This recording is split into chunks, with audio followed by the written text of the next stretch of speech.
Today, we are diving into a really fascinating theory, one that completely reframes one of the most famous structures in the Bible.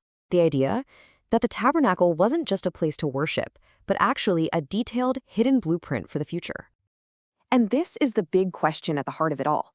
What if those super detailed instructions for building the tabernacle, down to the exact materials and measurements, were never really about the tent itself? What if it was all a coded prophecy, mapping out the precise timeline of Jesus' ministry thousands of years before it even happened? So, the whole idea really hinges on this one concept that the physical tabernacle was, secondary. Its real purpose, according to this theory, was to be a symbolic model, a metaphor for the ministry of Jesus. All right, so how are we going to unpack all of this? Well, we've got a 5-part blueprint to follow. We're going to start by redefining what the tabernacle even is, then decode the symbols hidden in its roof. After that, we'll find the key that supposedly unlocks the code, use it to map out a whole new timeline for the ministry, and finally, see how it all connects to the disciples themselves. Okay, first things first, we have to get our heads around this idea of a more perfect tabernacle. The theory basically says that to find the real meaning, you've got to look past the literal wood and cloth of the structure. The theory actually pulls from passages in Hebrews and Acts to argue that the true tabernacle wasn't made by human hands at all. No, it was the house of Christ, which it defines as the community of his apostles and disciples, a living, breathing structure made entirely of people. So if the tabernacle is just a big metaphor, where's the evidence? Well, the first major clue apparently is hiding in plain sight, the roof. The theory suggests a timeline is literally woven into its layers of fabric. You see, the book of Numbers tells us about 3 layers covering the structure. If you're standing inside and look up, you'd see the tabernacle curtains, then the tent, and on the very outside, the outer covering. According to this theory, each one of these layers represents a totally different phase of the ministry. So here's how it all connects. The theory says the outer covering, made of badger or ram skin, is a nod to John the Baptist, who famously wore camel hair. The middle layer, made of goat hair, supposedly represents Jesus' first 2 years as a teaching rabbi. And then that innermost layer, the messianic curtains, made of fine linen, well, they symbolize his final 2 years, when he was fully revealed as the Messiah. But, okay, how do you get from symbolic fabrics to an actual, precise timeline? Well, this next part reveals what the theory calls the master key to the entire code, and it's all about a new way of thinking about measurement. First, let's just get on the same page. What's a cubit? It's just an ancient unit of length, basically the distance from your elbow to the tip of your middle finger. It's a physical measurement of space. Pretty simple, right? Well, here's where things get really interesting. The theory proposes that in the tabernacle's blueprint, a cubit doesn't just measure space, it also measures time.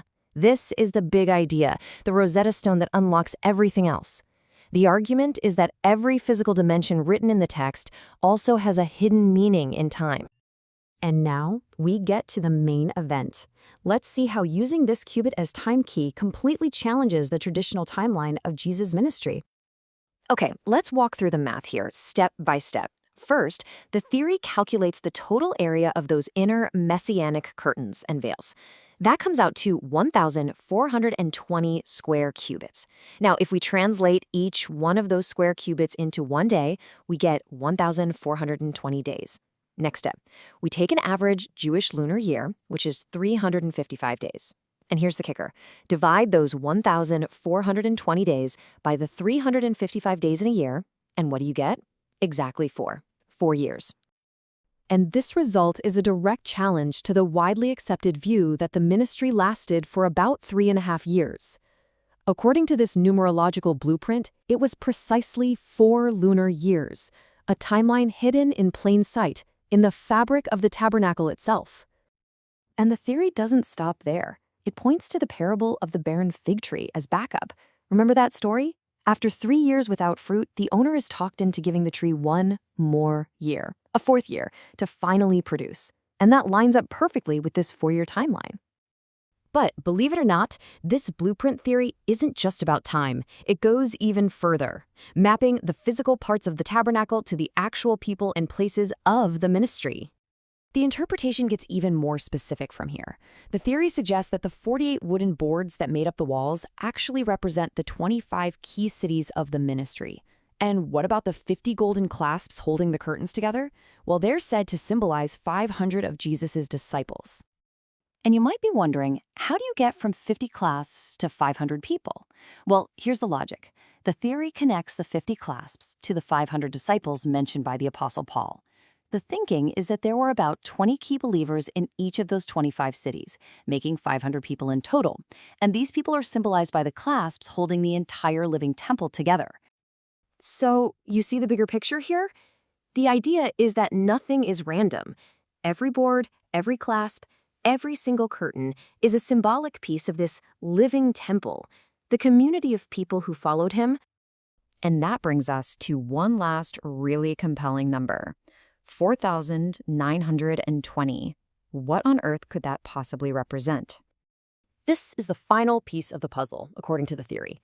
The total surface area of all the tabernacle's curtains and coverings adds up to 4,920 square cubits. And then, amazingly, the theory calculates that the value of the offerings made at the tabernacle's inauguration corresponds to exactly 4,920 people.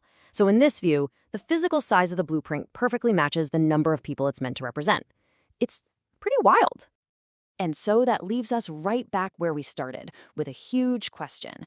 Is it possible for an ancient building plan to hold such a dense, detailed prophecy of events that wouldn't happen for centuries?